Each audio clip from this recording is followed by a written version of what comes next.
हम जहाँ पैदा होते हैं, जिस परिवार में पैदा होते हैं, कब हम उनकी चीज़ें अपना लेते हैं हमें पता ही नहीं चलता।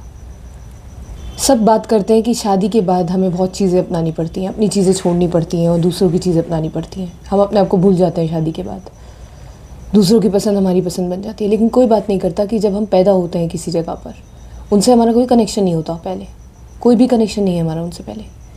लेकिन पैदा होने के बाद हमारा और उनके बीच का डिस्टेंस ख़त्म हो जाता है।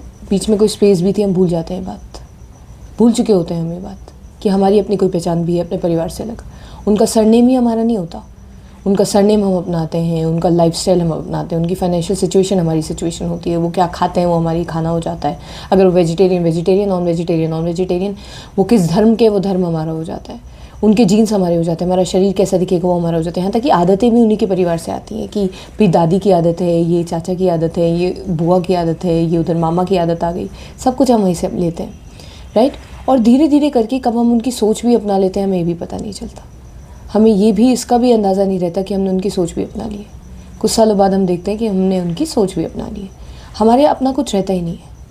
इट्स लाइक हम 100% अपने परिवार की चादर में उड़ जाते हैं। जैसी उनकी सोच वैसी हमारी सोच, उनके ट्रॉमास भी हमारे ट्रॉमास हो जाते हैं, उनकी परेशानियाँ भी कब हमारी परेशानी हो जाती है हमें पता ही नहीं चलता। उनके दोस्त हमारे दोस्त, उनके दुश्मन हमारे दुश्मन, उनके रिश्तेदार हमारे रिश्तेदार, हर चीज़ उनकी फाइनेंशियल इश्यूज़ हमारे फाइनेंशियल इश्यूज़ हो जाते हैं, उनकी मेंटल हेल्थ इश्यूज़ हमारे मेंटल हेल्थ इश्यूज़ हो जाते हैं, उनके फिजिकल इश्यूज़ हमारे इश्यूज़ हो जाते हैं। हम कब ढल जाते हैं उनके रंग में फैमिली के हमें पता ही नहीं चलता, और हम इस चीज़ पे गौर भी नहीं करते।